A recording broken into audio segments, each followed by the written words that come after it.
What is the skis, everybody? Welcome back to another episode of the GXHockeyCast. We're on episode 151. Jake the Snake Gardner of my little hockey show, where once a week I go through all the major news and what's happenings around the NHL, mainly focused in on the Leafs and Flames. Those are my favorite teams, but I'll be discussing all 32 teams on this podcast.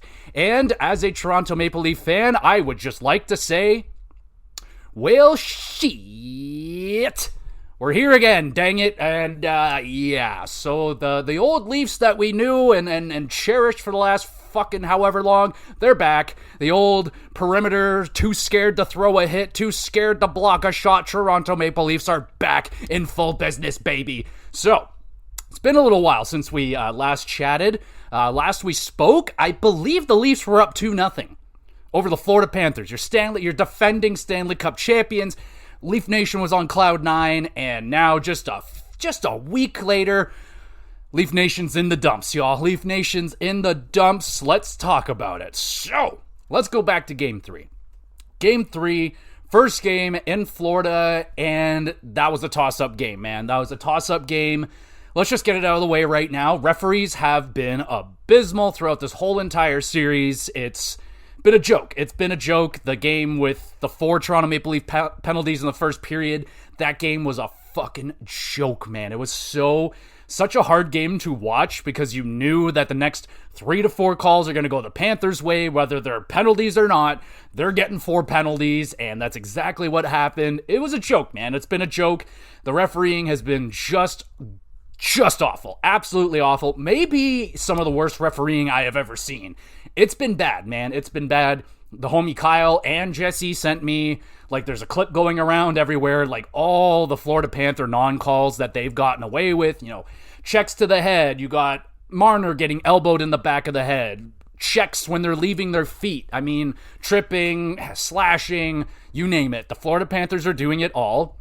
Are we surprised? No, you shouldn't be. This is the Florida Panthers. Now, it was only a matter of time before Florida started showing their teeth, started showing their claws, and that's Florida's game, man. The longer you're in a series with Florida, the harder it's going to get. And that's what most people were saying. They're like, Game 3 and beyond are going to be the hardest games the Toronto Maple Leafs of this era have ever played. And that's essentially what it was, and they didn't show up. Game 4, Game 5 did not show up, period. Game 3 was a toss-up. Game 3 definitely could have gone anyone's way. Some very unfortunate bounces. Puck going in off of Morgan Riley. That fucking sucked. Morgan goes down and scores a goal. And then, that was an amazing game. That was a seriously, stupidly entertaining game. You knew it. I knew it was going to happen. The Leafs go up early. Perfect start. You can't ask for anything better. Nylander with a couple of goals. And you just knew it was coming. Leafs are going to park the bus. And here come the Panthers. That's what happened. Leafs got caught fucking playing on their heels as always, just hanging back. And it's I just don't know why you guys think that's going to work. It never does. Panthers come back. Leafs almost steal the win there. But no, the Florida Panthers get that win. And after that loss, everyone was like, all right, not a big deal. Could have gone any way. That was a toss-up game. I don't care what the deserve to win a meter says. I don't give a shit about that. What was the score? What was the result? It was a close game and very entertaining at that. That was my heart was freaking going nuts in that game. I was so stressed out watching it, and so I didn't feel bad after that loss. I mean, that's Joseph Woll's first entry into the series officially, starting the game, not having to go in there midway through. And we'll just say this now, it doesn't look like Stolarz is coming back, and I don't think it really matters at this point. It's too late. Woll's in the net now, so what's the point of putting in a cold goaltender in Stolarz? I know he was hot when he was hurt, but he hasn't played in well over a week now. 2 weeks or something? It's been a while. So he's going to be cold. He's going to be just kind of thrown into the fire same way that Joe Woll was. And it's not a goaltending issue. That's the problem right here, folks. It's not Joseph Woll's fault. I know he's let in a couple of stinkers. He let in a stinker last night. It was a bad goal. Game was already done by that point, so it really didn't matter. You want him to have that one. You want him to have one there in, Game 3, but Game 4 was his. Game 4 was Joseph Woll's. Here you go, guys. I'm going to stand on my head for you. I'm going to keep you in this game that you have no right being in right now. Joseph Woll, he loves his mama. You can tell that boy loves his mama. Mother's Day, he put on the best effort I think I've ever seen out of Joseph Woll. He was sensational in Game 2. He gave the Leafs a chance all the way to the very end of that game. From minute 1, they didn't belong in that game. Florida was all over the Leafs. It was embarrassing to watch. It was brutal. And you could just, when this situation happens where it's do or die, baby, you can take the series by the stranglehold and just fucking end this, and the Leafs never do it. They don't have the killer instinct. We've talked about this for years. They lack killer instinct. They just don't freaking have it. You got them, you're stepping on their neck, and all you got to do is twist your foot to break that neck, and what do? You step off them, you go freaking to Starbucks, have a coffee, go to the beach, go hang out for a little bit. Oh, it's fine. They'll still be laying there when we come back, and they come back and it's gone, and then they get stepped on. Like, what happened? So brutal, man. So storyline, it's there for the Leafs now every single time. Oh, they could take a 3-0 series lead. Oh, no, okay, well, now they could take a 3-1 series lead. Oh, no, okay, well, now the series is tied. All right, biggest game of the year, one of the biggest games of this era, and what happens? They didn't show up again. That was pathetic last night, y'all. That was so freaking pathetic. Florida played a perfect game. They were excellent. The Florida Panthers have officially arrived in this series. Bob has, it looked like the Leafs might be able to figure out Bob in this series. Nope, double shutout. Shut the fuck up. Bob Broski. I don't think their Leafs are going to score another goal on this guy in this series. I think it's done. He's going to go on 3 straight games of shutouts, and the Leafs are done, man. Reverse sweep. This team's done. And you know what's going to happen? This is what's going to happen, y'all. The Leafs are going to win Game 6. They're in rather epic fashion, or they're going to play the best game of their entire lives. It's going to be a 12-0 win, amazing performance, or the Leafs will go down 5-0 in the first period, make a miraculous comeback, score in overtime, force Game 7, gets everybody all hyped up, and then they play their worst game of the year. They'll play even worse than they did in Game 5, and boom, they get absolutely mutilated, run over by a way better team right now, and Bob's your uncle. So Florida has executed perfectly what they always do. They hammered the defense. Tanev, if you look at the numbers, that guy has been hammered harder than anybody by a country mile. Tanev is getting murdered out there, and there's nothing you can do about it because the Florida Panthers are 185% bought in to the system that Paul Maurice has set out for them. Kill, kill, kill. Hit everything, finish every freaking check. Smart defensive liability, oh my God, man. And the Leafs just, I don't know what happened overnight, that extra day off, they threw everything out of the window. Everything that they had going for them in Game 1 and 2, out the window. Everything that, all those terrible demons that the Leafs have kind of gotten away from this year, they're all back. Perimeter play, not getting involved, losing every single 50-50 puck battle, losing every puck battle period. Brutal. No forecheck, just nothing out there last night. Now, they may have run out of gas, maybe. Injuries, sure. Every team's dealing with it, so there's no excuses for this team. They just didn't show up again, and that just solidifies the fact that Matthews, Marner, they're not the fucking guys, man. I don't know how many times it's got to be shoved in our faces that these guys can't get the job done. Look at this, man. Matthews, nothing. Not even a goal. The guy has missed the net more times than... It's embarrassing how many times this guy has missed the net. He makes so much money. He scored 69 goals last year, and this guy cannot hit the stupid net. It's bad, man. If he just hit the net on half of those shots, the Leafs have probably already won this by now. He's had so many grade A chances, and he hasn't cashed in on a single one of them. I don't care that he's playing the best defensive hockey of his career. I do not care. You're paid to score goals, and you are not doing it. I'm done with the guy. Marner I've been done with for 4 years now. The guy, he's just not the guy. Nylander's been fine. He's been okay. He's still not the guy, but he's definitely a piece that I'm fine with them keeping. Same with Morgan Riley, John Tavares, give or take. Matthew Nyes, absolutely. So I think it's already, it's done, right? It's done. Do we really need to pussyfoot around this anymore? The Leafs are done. This is it. Marner's walking. He's out the door. Tavares, who knows what he wants to do? Like, he could be sick of this shit too, and I wouldn't blame him. Now, more than likely, Marner could very well stay, but I don't know, I think it's 50-50 at this point, because it's rather like, he's got the best opportunity now to leave, because, I mean, he can just leave. There's nothing keeping him here anymore. There's no contract. The only thing that I felt like was keeping him here was his family, but he's got a brand new baby. Like, it's got no friends or anything. It's got no fucking school it's going to. So now's the time, man. If you want to tear everything up out of Toronto and go somewhere else, now's the time, Marner. Do it, dude. Do it. I want you to do it. I don't want you here no more. I'm done with them. I'm done with them. I'm done with Matthews. I'm done with the core four. It's over. It should have been over years ago, but you know, the team is legitimately insane. The definition of insanity is trying the same thing over and over and over again and expecting a different result. And is that not exactly what the Toronto Maple Leafs are? They're insane. And we're insane for thinking that it's gonna fucking change, you know? I've been watching this shit for years and years, over 20 years of my life. I've been watching this team fail and fail and fail. And yeah, this was the closest they've gotten, and they're still not even close. 10 more wins away. You're 10 more wins. You're not even fucking halfway there, and you're getting embarrassed. You're getting embarrassed. This isn't the team. So where the Leafs are going to have to go forward, we already know Sam Bennett's coming.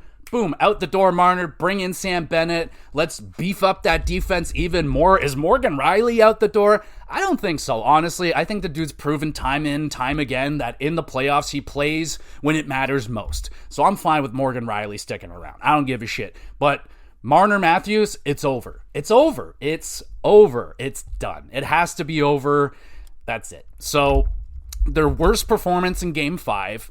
Is anybody really shocked about it, man? Like, the way that they played in Game 4, I knew that's how it was going to go. Like, that's it. Like, Kyle and I have seen this before, where Kyle already said, he's like, this team's not going to score another goal this series. That's it. Like, you can just, their body language, they're done. They're gassed, they're toast. That's it. So, you know, played the worst game at home, of course. You got jerseys flying on the ice. I don't blame them. I don't blame a single person for booing that team, for throwing their jersey on the ice. Absolutely, it's completely within your right to do so. If I paid, $3,000, like, who know? Like, I don't even know what the prices are. We all know they're egregious. They're absolutely insane. If I spent thousands of dollars to sit there and watch that, dude, I'm done. I wouldn't be a Leaf fan anymore either, man. Like, that is the biggest slap to the face that you guys can give your fans. Like, that's just absolutely so disrespectful to us. All the time and money that we put into this stupid freaking team, and that's what they give us. That's what you give us.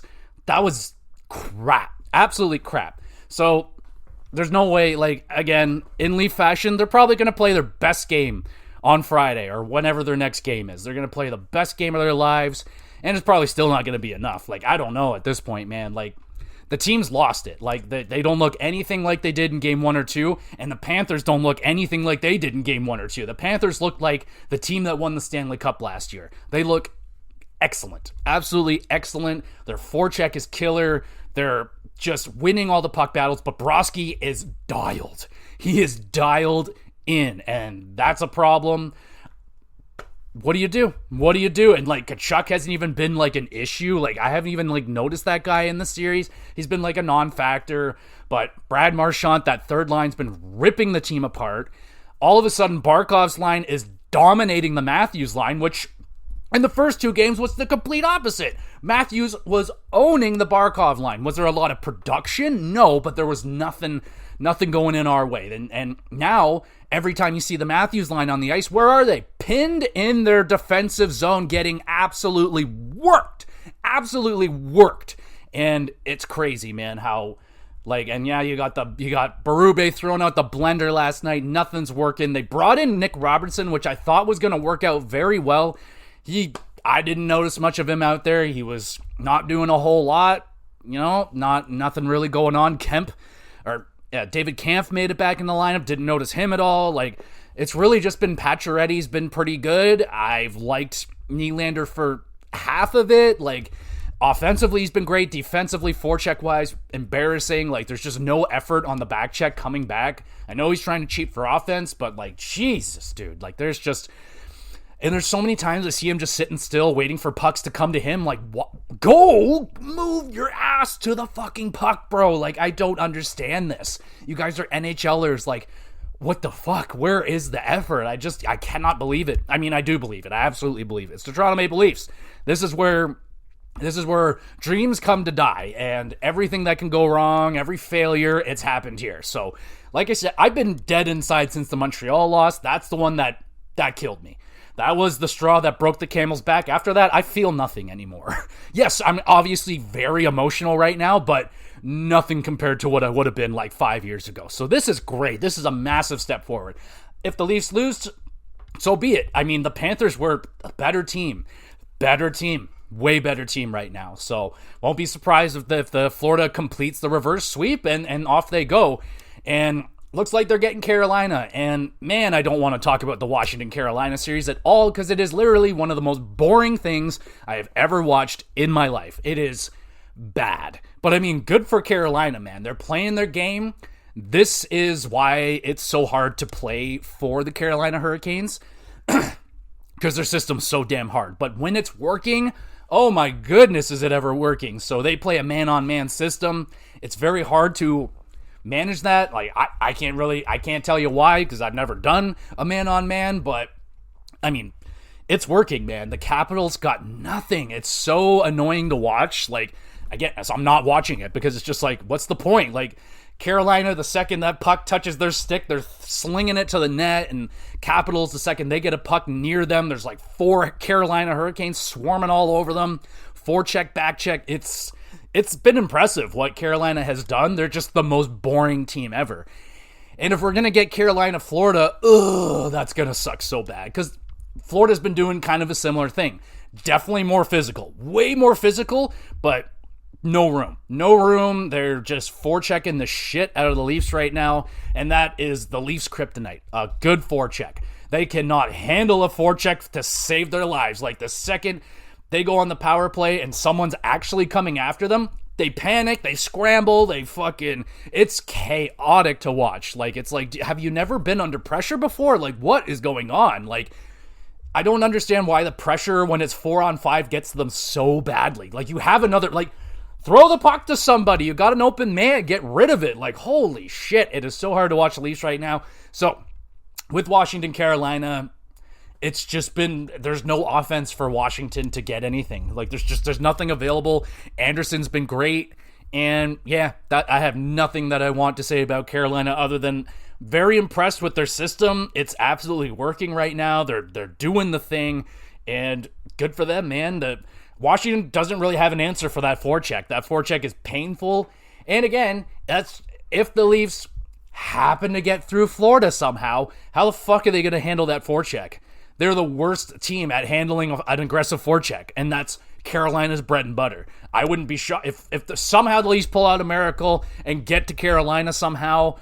It's going to be a sweep. It's going to be a destruction of the Toronto Maple Leafs, man. Like, oh, okay. So that series has been extremely boring. Has anyone been watching that with any form of intriguement? Like, I'm listening to Elliot and Chris Johnson, Steve Dangle, the Spit and Chicklets podcast. Not one of them is enjoying this series, man. Like, I can barely even watch the highlights. Like, they can barely even get highlights. There's no highlights to be seen. All you get is the goals, and the goals are all like, oh, it's in there. Okay, all right. Well, so that sucks. It's unfortunate that the series has been so boring, but at least we got Edmonton and the Vegas Golden Knights, which sadly is over now. The Edmonton Oilers completed that series, winning in 5 games, and Bob, that's it, man. Like, you could see it with Edmonton. They've found their groove. They're slow to the party, but once they're grooving, good luck stop. They're going to be the last team to be leaving the dance floor by the looks of it right now. Ooh, Edmonton looks dangerous. So, Evander Kane, holy shit, dude. That guy came to play in that series. He was a big old thorn in the side of the Vegas Golden Knights. And Evander Kane's almost like you're a perfect prototypical playoff power forward kind of guy that you want, man. Like, just bowling over people, scoring big goals, getting in people's faces, not backing down from anything. Like, and he's flying out there, man. He is going face. Like, yeah, I'm not seeing a whole lot of rust on that guy. And sure, throw out the controversy that, they kept him off the team all year to be healthy, so he's nice and ready to go for playoffs. Oh well, no one says you can't do that. So until the league actually steps in and enforces rules, their own rules, or make a rule to enforce the rule that they can't stop complaining about, then shut the fuck up about it. Vander Kane was amazing. The only thing that I really noticed in that series was like how much Adin Hill was getting run over, man. Holy shit. Where were you, Vegas? Like, why weren't you guys defending that guy? Like, Adin, I swear, every stoppage, you got Vander Kane, Perry, someone is, and there was even one time they just touched him, like, like you could tell. And it was just a little nudge, just a little tap on the pad, nothing, and Adin Hill fucking lost his, he's like, you son of a bitch, and he's running. I'm like, that guy looks like Ron Hextall out there, losing it. So Vegas got pretty dummied, man. I'm very impressed with Edmonton right here. It's happening, they're getting those extra performance. Kasperi Kapanen, I didn't even know that guy was in Edmonton. Former Toronto Maple Leaf right there. Kasperi Kapanen, how you doing? Looking pretty good. Connor Brown, the fucking janitor, Janmark's getting it going. Man, like and what do we say about the goaltending? Oh my goodness. Hands up, who thought that the Edmonton Oilers were Dunyan rings once Picard went down? They're like, oh crap, we got to put Stuart Skinner back in the net. My hands up. I thought they were done. I was like, Stuart Skinner's going back in, and he gets a shutout. Like, are you kidding me? Like, wow. So that's goal. That is literally goaltending in a nutshell.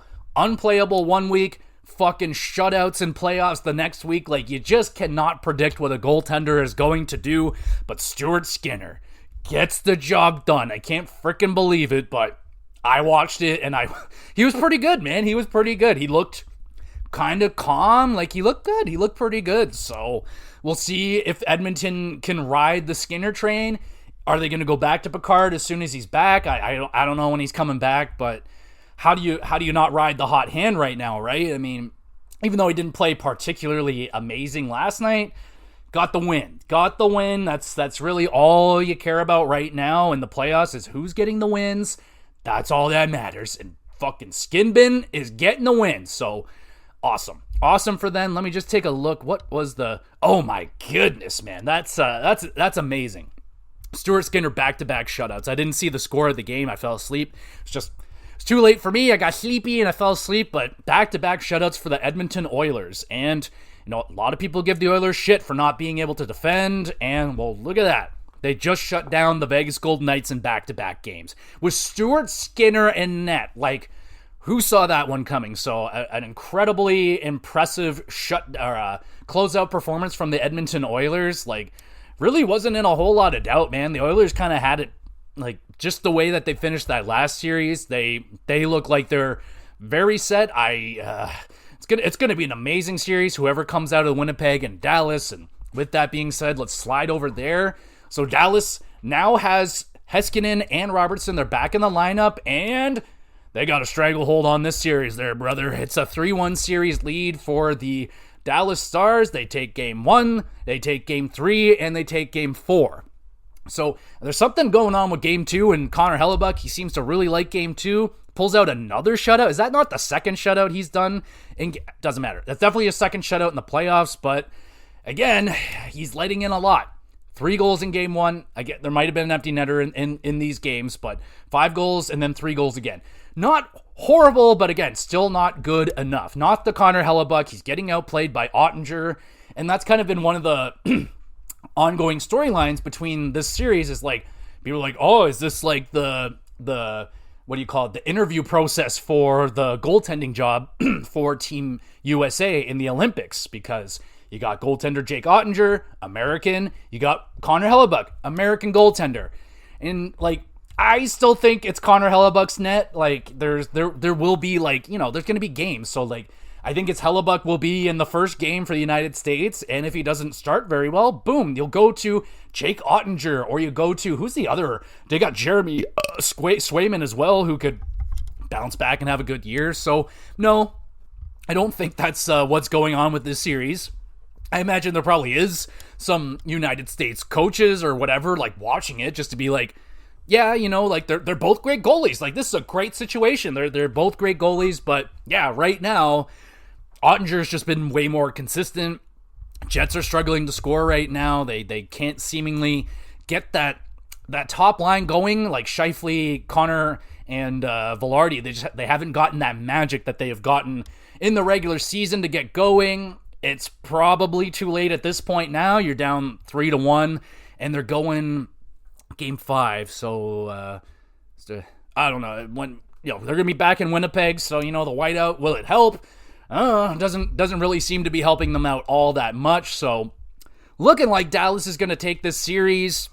That is the way I expected it to go down. But that's going to be an insane series. Dallas versus Edmonton. That's going to be fantastic. I can't wait for that one.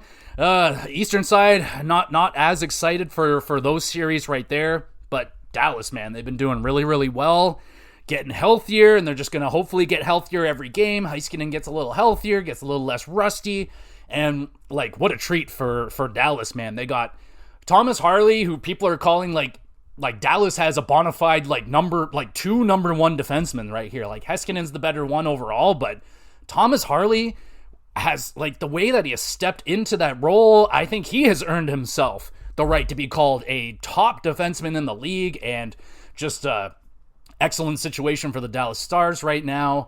I'm rooting for the Jets, man. Like, I'd like them to get back into the series, make it a little more interesting, because the second round, it's been a bit of a fucking letdown, man. Like, I imagine, well, I don't know, even the Florida Panthers series now, like the last two games, like game 4 and 5 were shit. Just shit. Unless you're a Florida Panther fan, you probably didn't find a lot of entertainment out of those games, because there wasn't a whole lot going on. It was a bit of a goalie duel, game 4, but at least just didn't get a whole lot of good chances, so it just wasn't a very entertaining game. This is why I cherish the first round so much. I think the first round of NHL playoff hockey is the best hockey you're going to get, outside of maybe the Four Nations tournament, because that shit was bananas, but holy crap. Okay, so there's a couple of stats that floated under my radar that I forgot to talk about last week that I just want to quickly mention here before we get into some other stuff.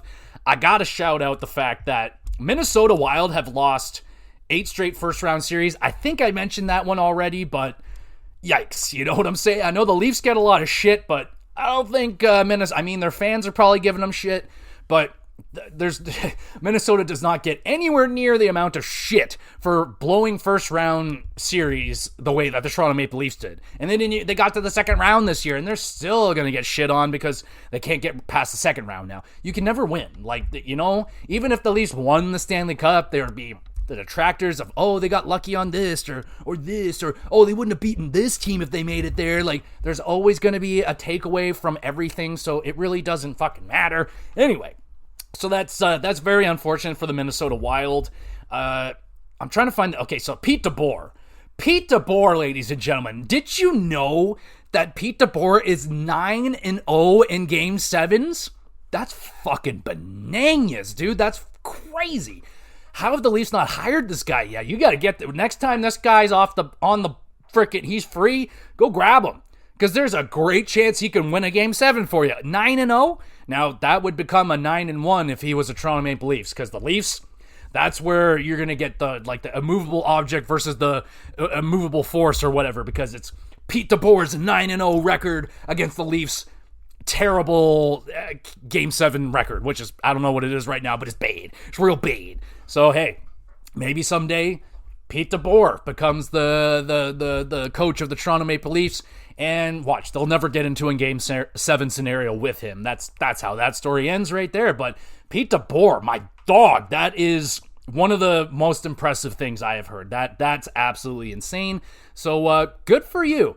And also with Dallas, speaking of good for you, freaking Mikko Rantanen, man, the moose is loose. Am I right? Like, holy crap. This guy's literally, he is in echelons of Wayne Gretzky, like Mario Lemieux. He's putting up so many points right now. Holy crap. And every single point that he puts up, it's just another nail in the coffin for the Colorado Avalanche. Like, oh my God, why'd we let this guy walk? It's still, like, man, that's an anomaly that it's, looking back on that, it's just really brain dead that they did that and moved off of Mikko Rantanen. Like, sometimes you can look a little too forward. You know, I've done this before, absolutely, in my GM games. Like, my whole process is like just continue to siphon in young, amazing talent so I can keep the contracts low. And the second they start asking for too much money, you're shipped out, and I'll just get the next young phenom and he'll come in, and I just keep that loop going and going and going. Every once in a while, there'll be a special player. You know, it's just someone who just consists. Like, I had a player that was putting up like 60 goals every year, 120 points. I had a goalie that used to put up like 17 shutouts a year, and eventually you just have to move on. He's like, I want $15 million. You're like, nope, not today. Walk away. I'm out of here. And you move off of that player, and then your team's never as good ever again. That could be what is maybe happening with the Colorado Avalanche. Times two, because I think the same thing with Nazem Kadri. Colorado's never been the same team since they lost Kadri. And yeah, they lost Landeskog at the same time, but what's the hole they've been trying to fill ever since? Second line center, Nazem Kadri. He's an amazing second line center. Hey, Leafs been trying to fill that one in too, man. I mean, John Tavares fantastic, but we miss Kadri. Like, oh well. So, yep, Colorado misses Kadri. They miss Rantanen, but Dallas, holy crap, they ever look like geniuses right now. Like, I can't believe they got Rantanen. Like, that's just crazy, man. Dallas is so strong, and they looking really good. They seemingly just getting better and more healthy, so it's going to be a really tough team to stop, especially the way that Rantanen's going right now. He's breaking records. He's being absolutely insane. Speaking of insane, let's stop over at the Tampa Bay Lightning for a quick hot second, because they were hurt as shit. Oh man, that's one of the fun things that we get to see. Once a team gets eliminated, we get to see the injuries and what's going on. Tampa Bay's might be one of the worst I've seen in a while. Holy shit. I don't have them all written down here, but like, man, there was broken fingers, there was bruised muscles, there was this, but worst of all of them was Victor Hedman playing on a broken foot. Yeah, a broken foot. Now, I get it. They're like, oh, you can wrap, it's not that bad, but you can wrap it up, and the skate basically acts like a boot. It'll keep it in there. But, like, that's crazy. That's insane to me that you're going to play on a broken foot. Yeah, that's, this is unfortunately very, very, very common in the playoffs. A lot of guys are playing very, very hurt, and more often than not, they're going to play through injuries where maybe in the regular season, like, what's the point? Like, let's just rest this thing up and get better. In the playoffs, you don't really, we don't have the essence of time. There's only so many games and so much time in a series. So, yeah, most of the time, they're going to battle through an injury, and the fact that people are playing on broken bones is scary. And I get reminded of, like, Matthew Tkachuk when he was playing with, like, the broken collarbone or whatever, and he couldn't even dress himself, and he's still going out there. Like, that's where, like, I'm drawing the line, man. Like, that is risking your career for you to be 30% of yourself on the ice. Like, it's not worth it, man. Like, we could do better than that. I don't care. Like, I just wouldn't sacrifice someone like that. I appreciate that Tkachuk is of that, a very, very small percentage of people that would do something like that for his team, for the betterment, to win, stuff like that. But damn, dude, like, just, it still feels like he's still recovering from that. So, and he's probably never going to be 100%. Like, once you get injured, you're never going to be as good as you were, man. So that's the unfortunate situation that every team is dealing with it. You got to imagine, like, Tanev, man. Tanev in Toronto. Like, he is probably battling. Like, he had to go off for a little bit, and Tanev notoriously is, like, one of the toughest son of a guns in the NHL. He blocks more shots than anybody, and most of the time, like, when he goes down, it's got to be really, really bad. And 9 times out of 10, he's coming back from something 9 out of 10 people wouldn't be coming back from, man. Like, he's just like, oh, I just need to go take a shit. It's like, but you just took a puck off the face. He's like, oh, no, it's just a little bit of gas. I'm fine. Back out there, it's just like, geez, that guy is 1 in a million.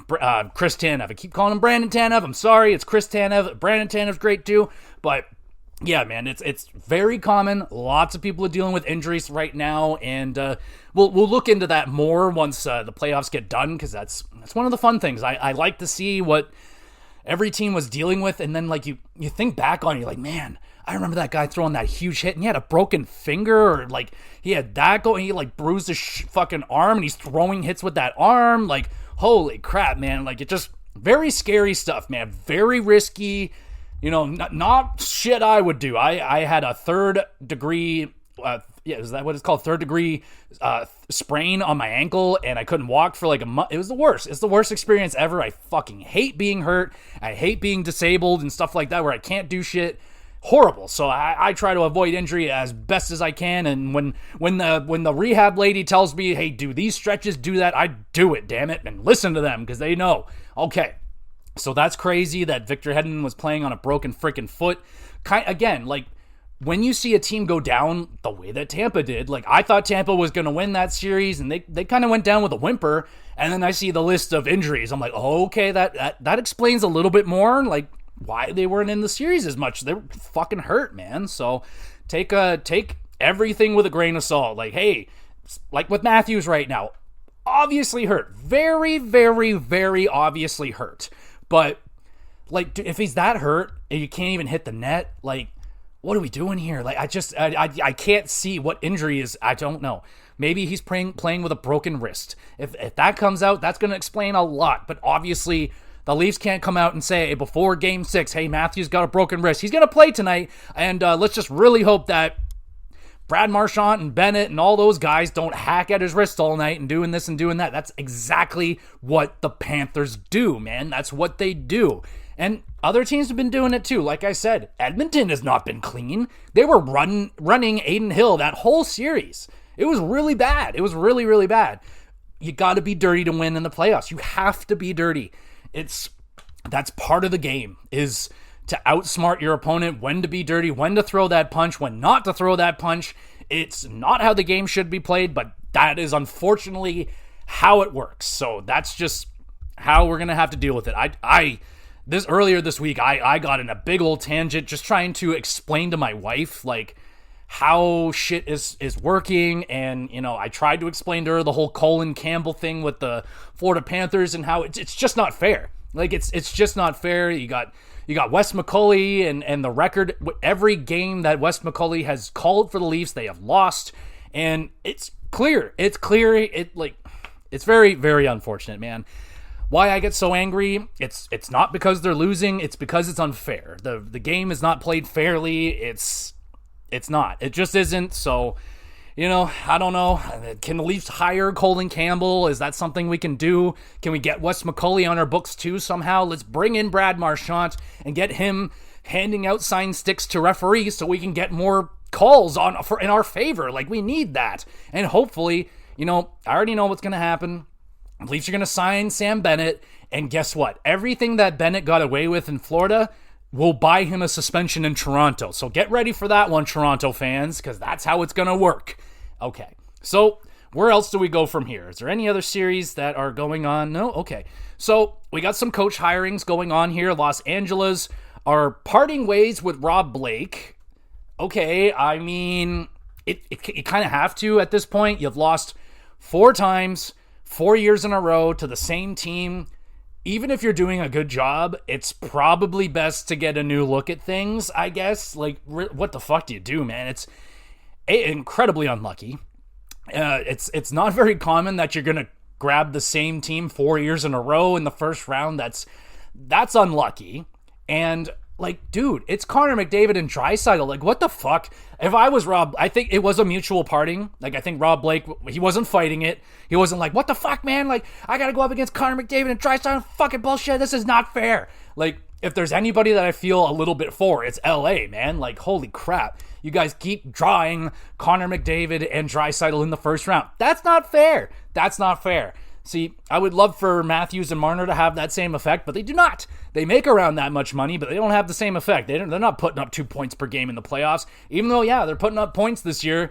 But as it is in every playoff with the Leafs, you look at the points that the core 4 are putting up. Like, yeah, there's points there. I've seen points here. There are definitely numbers beside those names, but it's the importance of the number that they, like, it was a secondary assist on the 5th goal, like meaningless. Like, no, I need you guys putting the GWGs in there. I need you to tie the game up. And yes, I know Marner did, but what have you done for me recently, bitch? I know that's what, it's not fair, but that's what it is. You gotta do it every single game. You can't have one good game and then just go, oh, well, I played good last night, so I don't need to show up tonight. You know, not in the NHL. And bullshit. Absolutely bullshit. But anyway, Ken Holland gets brought in for Los Angeles, and I think we're all pretty aware of Ken Holland. He's been around a lot. Big runs with, he was with the Oilers for the last 5 years, and they've done pretty all right. He was with Detroit for fucking 22 years. He won 4 Stanley Cups there. So yeah, this guy, he is 69 years old, giggity, but he still seems to know how to build a team up, so we'll see if Ken Holland can take down the team that he helped bring up. So that's very interesting right there. Now, Rick Tocchet, like we talked about, he isn't going to stay with the Vancouver Canucks, and he is, in fact, been signed with the Philadelphia Flyers. So he returns to Philadelphia. Let's see. I don't see anything here on how long this thing is. He's just the 25th coach.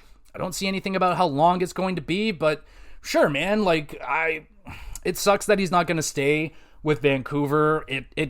I don't know, it seems like most coaches, if not all coaches, have a limited time frame with the Vancouver Canucks. I don't know if that's just organizationally, like, it just seems to be that way. The Canucks are good for a little bit, and then they're bad for a little bit, and then they're good again, then bad again. Nothing seems to stick around for very long, so I don't know. But, excuse me, Rick Tocchet in Philadelphia, yep. Seems like it could fit. I don't know. Philadelphia, they're a weird team, man. Like, they got some pieces, but they're still very far away. Their goaltending and defense is pretty rough, and I felt like Tortorella brought out a lot more out of that team. I don't know if Tocchet is going to be able to bring. Well, he won't be. I mean, in fact, he won't bring out that side of the team the way that Tortorella did. That's part of the change. They want to have a little more offense, a little more fun for guys like Michkov and some of the other younger guys they're going to bring in. So it might be a fun year for Philadelphia for a change. And could they make it into the playoffs? Oh, I don't know, man. I couldn't tell you. Not right now. I have no freaking idea.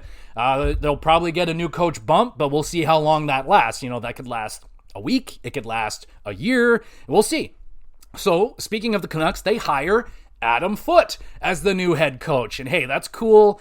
I like to see a new guy in there. I get tired of seeing the same names recycled over and over and over again. Nice to see a new guy in here.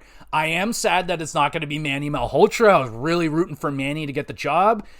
He'll get there at some point. He's definitely going to get a chance, but there you go, man. Adam Foote, the new head coach. We'll see what happens with that, man. He's was the assistant coach for them last year, so it's a pretty significant change in role, because generally the assistant coach is kind of like the good cop, and then the head coach is your bad cop. So now he could have like a good cop relationship with some of the players, and now all of a sudden he's got to go bad cop on them. Sometimes that can not be good, but he's the most familiar guy that they have with the team, so it makes sense to just keep it in-house. Just what do you call it? Promote your assistant coach.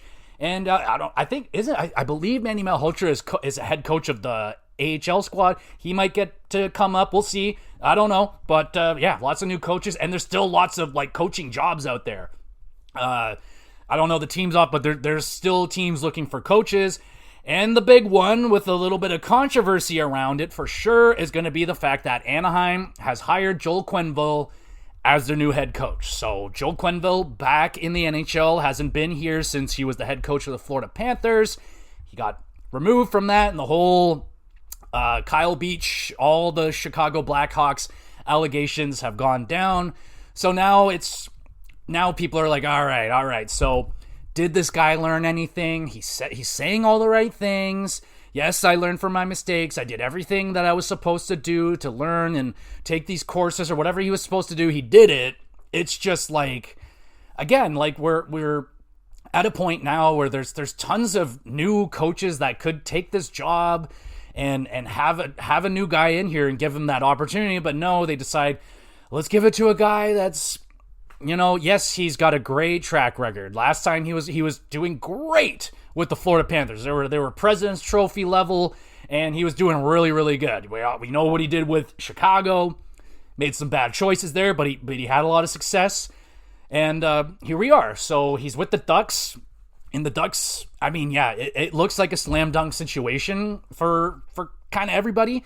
Cronin, their former head coach, was a real hard ass. Real hard ass. Like a harder ass than he might be the hardest ass in the league. And we may not see him anymore because that's kind of shit they don't really do anymore. But I think like the fact that they had him there for so long has like maybe solidified the team, kind of rallied them all together against Cronin. Now that he's gone, that team's got to have be so happy that he's gone.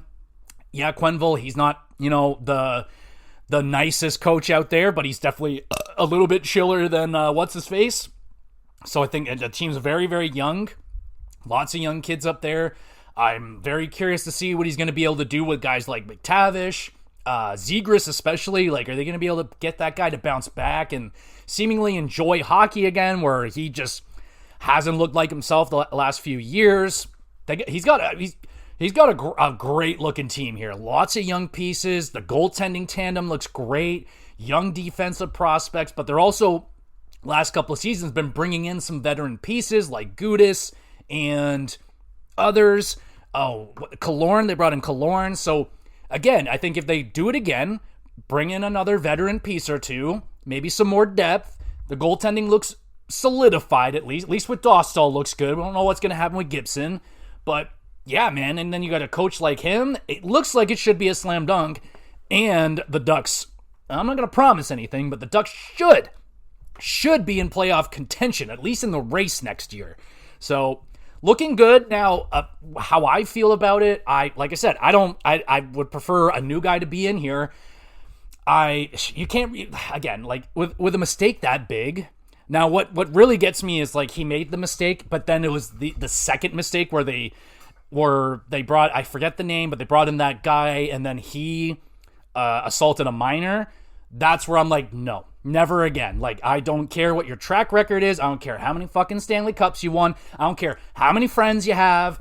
You're not coming back here. I don't care. Like, don't care. Personally, I don't want him back. I don't want anyone that had any involvement with the Chicago Blackhawks controversy to be back. Take what you've learned and go apply it somewhere else. Great that you've learned, like, that sexually assaulting people is bad. Good for you for finally learning that at the ripe old age of 140 fucking 8. But hey, better late than never. But I wouldn't have these guys back in that org. You've done something so horrible and have put such a black stain on an organization. Like, no, I don't want you to ever come back. I don't want anyone to talk about you ever again. No. Absolutely not. So I think this is a big loss for the NHL to bring this man back in. I don't care about what he's just don't do it here. You've burned that bridge. It's over. That's how I feel about it. So no, I don't want him to be back here. Yep, I could see why he's here. I could see the fit. I could see the potential. I see all that, but you couldn't have gotten that with another coach, man. Like it's stupid to me. It's stupid to me. So Quenneville's back, whether we like it or not. Let me know what you think about that. I don't love it. I definitely don't love it. So let's move on to something that I do like. How about Utah? They're officially the Mammoth, y'all. The Mammoth are here, tusks up, or whatever the hell they want to do. And yeah, it was the exact logo that I saw online that got leaked like a week or two before. And I love it. I love the logo. I think the logo looks great. I love the fact that it's like a multi-thing. It's a mammoth, but he is also mountains. And like, fuck yeah, I love that shit. I love hidden things inside of the logo, so they got that going for them. The colors look good. And they're also apparently doing kind of something different. So they're going to wear the Utah Mammoth logo jersey at home, but then they're going to go with a word mark. So they're going to have like Utah written diagonally, like the way that they're doing now, and they're going to keep that on the road. So interesting. Is a little old school. They used to do that. I remember like the Rangers and shit like that, but interesting. They're trying something different. Like I was still stuck on the Utah HC. I thought that was cool. Utah Hockey Club, No one else is doing it. It's old but new at the same time. Like, I really dug it, but Mammoth, I understand it, and I really like it too. So let me know what you think about the Utah calling themselves the Mammoth. And I think that is it. That's all I got right here. We'll do NHL awards next week. We'll let more of them come out and shit like that, and we can touch on... Actually, I'll just go check and see how many have gone up.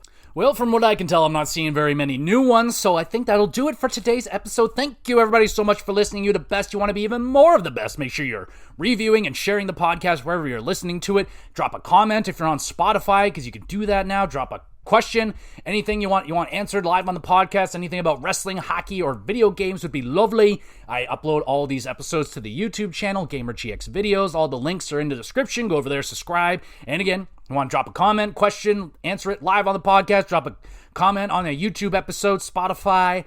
And in terms of what else we got going on with the podcast this week, GamerCast looking like we're going to be doing 13 or 14 more underrated games. We're going to do that again. And I'm also going to throw in a couple of little mini reviews with there. So that'll be this week's episode. Next week, it should be Oblivion. And then after that, it should be Final Fantasy VIII. So we're looking pretty booked up here. So that's looking really good.